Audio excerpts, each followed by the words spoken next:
आम्ही तुमच्या समोर नाटिका सादर करत आहे. कचरा नव्हे होती तर निसर्गाची संपत्ती, कचरा नव्हे होती तर निसर्गाची संपत्ती. किती खोकला येतोय मला, थांबतच नाही. अगं पण तू काही नाही, किती जाहिराती त्यातलं एकतरी औषध घेऊन पाहिजे. अरे कमीत कमी एखादी लवंगा तरी ठेव तोंडात, थोडा तरी फायदा होईल. आईने सकाळी उठल्याबरोबर हळदीचे दूध गरम करून प्यायला दिले होते. शिवाय आयुर्वेदिक काढा देखील प्यायला दिला होता, पण काही फरक पडला नाही. पण मोनिका, तू डॉक्टरांकडे जायला हवं. करोना विषाणू तर नसेल ना?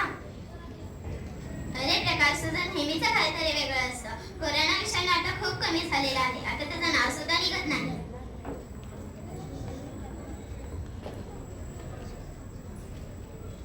काय चाललंय मुलांना, कशावर चर्चा करीत आहात? मॅडम बघा नाही, मोनिका किती खोकत आहे. तिचा चेहरा सुद्धा लाल झालाय. आम्ही तिला औषध घ्यायला सांगत होतो. हो का ग मोनिका, हो दिसतंय तुझ्या चेहऱ्यावरून सगळं काही. घरात कोणाला खोकला आहे का? घरातील सर्वजण थोडेफार प्रमाणात खोकत आहेत, पण सकाळी उठल्यावर आणि संध्याकाळी त्यांचा जोर जरा जास्तच होतो. आमच्या आजूबाजूच्या घरांमध्ये पण खूप साऱ्या लोकांना खोकला आहे. हे मात्र खरं आहे. आमच्या घराच्या आसपासही काही जणांना सर्दी खोकला झालेला आहे. माझी आई म्हणते की शहरातील वातावरण प्रदूषित झाल्यामुळे हा सर्दी खोकला आपल्या वाटेला आला आहे. हो, ते मात्र नक्की म्हणता येईल. पहाटेच्या सुमारास आमच्या भागात खूप वाईट वास येत असतो. कशाचा असेल कोण जाणे. खूपच दुर्गंधी असते. कुठून येतो एवढा कचरा मॅडम? हो, अरे आमच्या भागात पण असाच खूप उग्र वास येतो. आमचे डॉक्टर काका म्हणतात की आयुर्वेदिक क्षेत्र जवळ असल्यामुळे हा वास. महेश, तुमच्या घराच्या आसपास जो वास येतो तुमच्या घराच्या आसपास जो वास येतो तो आपल्या मुंबईतील डॅम्पिंग यार्डवरचा वास येतो. तिथे काही भागातील लोक कचरा तिकडे रोज टाकतात आणि त्याची दुर्गंधी सर्वत्र पसरते. वाऱ्याची दिशा जिकडे असेल तिकडे ती दुर्गंधी पसरते. आणि विद्या, तुमच्या घराच्या आसपास जो वास येतो तो औद्योगिक क्षेत्रामध्ये जे प्रदूषण होते त्याचा तुम्हाला त्रास होतो. एवढी दुर्गंधी कुठून येते हो मॅडम? तिथे कचरा का टाकला जातो? त्यावर कोणाचे नियंत्रण नाही का?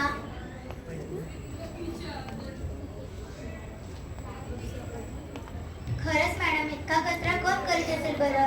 आणि त्यावर कुणीच का बरं बोलत नाही? आणि हो, औद्योगिक क्षेत्रात जे प्रदूषण असते त्यावर कोणाचे नियंत्रण असते मॅडम? आपण त्याविरुद्ध तक्रार करू शकतो का?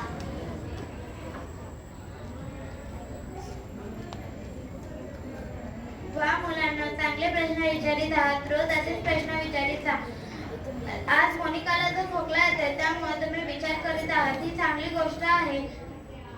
आज मोनिका, तुला जो खोकला येतो त्यामुळे सगळे विचार करत आहेत, चांगली गोष्ट आहे. आज तुमच्या दोघांपैकी आपण एक प्रश्नाचं उत्तर शोधूया.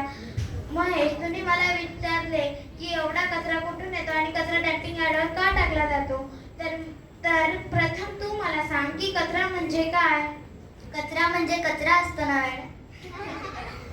कचरा म्हणजे कचरा असतं, पण नेमकं कचरा म्हणजे काय असतं? ज्या गोष्टीचा आपल्याला उपयोग नसतो त्यांना आपण कचरा म्हणतो. ज्या गोष्टींना कसलीच किंमत नसते त्यांना आपण कचरा असे म्हणतो. तुम्ही कचरा डब्यात किंवा कचरा पेटीत काय काय टाकता सांगा बरं? पेन्सिलला टोक करताना शार्पनरमध्ये जे जमा होते ते, कागदाचे गोळे व फाटलेली कव्हर्स, या सर्व गोष्टी आपण कचऱ्याच्या बाटलीत टाकतो. घरी आम्ही फळाच्या साली, भाज्याची देठ, कांदा, मुळा या सगळं कचऱ्यात टाकतो. शिवाय भाजीतून काढलेले कडलिंब, लिंबाच्या साली हे सगळं कचऱ्यात टाकतो. वायरचे तुकडे,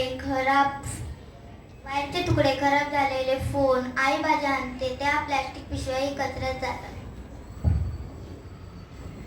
मुलांना, तुम्हाला हे सगळं नको असतं म्हणून तुम्ही हे सगळे कचऱ्यात टाकता.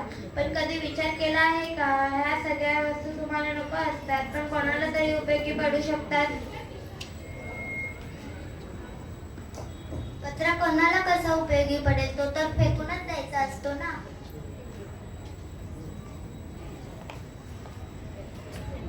अन्न टाकून दिलेले ह्या कोणाला कसला उपयोगी पडतात? हा सारा तर नक्कीच कचरा असतो ना मॅडम.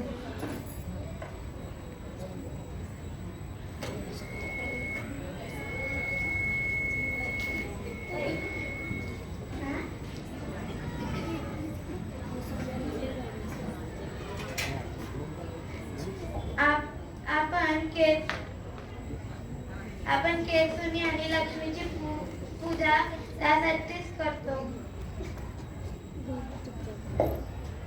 हो मॅडम, आमच्याकडे केसुनीची पूजा लक्ष्मी बरोबर केली जाते. केसुनी आणि लक्ष्मी या जुळ्या सख्या बहिणी आहेत. त्यांचे सहअस्तित्व असते, म्हणजे एक असेल तर दुसरी असतेच. अगदी बरोबर मॅडम, आई पण हेच सांगते. केसुनीची आणि लक्ष्मीची पूजा म्हणजे आरती करणे, फुले वाहून आणि गोडधोड खाऊन स्वतःला आठवण ठेवणे आणि त्यांची सेवा करणे. किती छान समजून सांगितलं मॅडम तुम्ही पूजेचा अर्थ. आता हे आम्ही कधीही विसरणार नाही.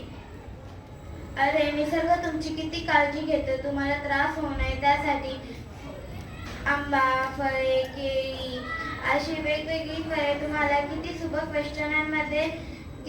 वेष्टनांमध्ये देतो आणि तुम्ही त्यांची साले कचरा म्हणून फेकून देता. आपल्याला त्यांची साले फेकून द्यायला नाही पाहिजे. आपल्याला त्यांची साले घरच्या घरी खत करून ते निसर्गाला परत द्यायला पाहिजे, म्हणजे हे चक्र सुरू राहील. मॅडम, आई आम्हाला सांगते काटा टाकायचे नाही. तरी कधी कधी मला भाजी आवडली नाही तर ते मी सोडून देते. अरे मुलांनो, कित्येक लोकांना पुरेसे अन्न मिळत नाही आणि तुम्ही अन्न फेकून देता. तुम्ही अन्न फेकून देऊन आईच्या मेहनतीचे, शेतकऱ्याचे व वसुंधराचा अपमान करता. कोणी दिला रे तुम्हाला हानिकारक अपमान करण्याचा? मॅडम, तुम्ही किती छान समजावून सांगितले. आता हे आम्ही कधीच विसरणार.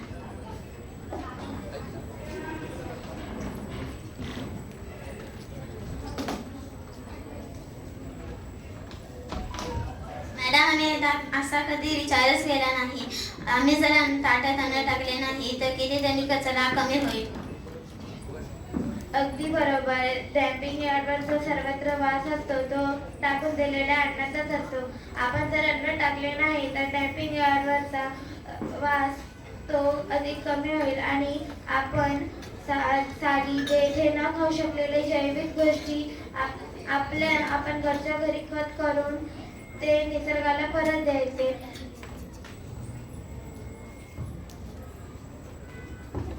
मॅडम, मी बातमी वाचली होती की डॅम्पिंग यार्डवर एका बालकावर कुत्र्याने हल्ला केला व त्याला मारून टाकले.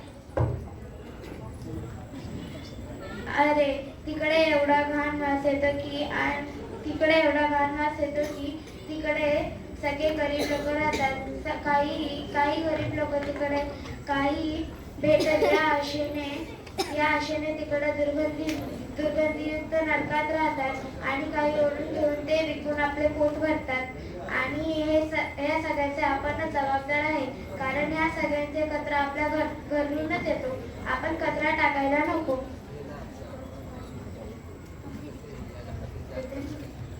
स्वित्झर्लंडमध्ये नाताळच्या आधी प्रत्येक गावातील मुले एकत्र येतात व आपल्या खेळण्यांची अदलाबदल करतात. किती छान प्रथा आहे ना.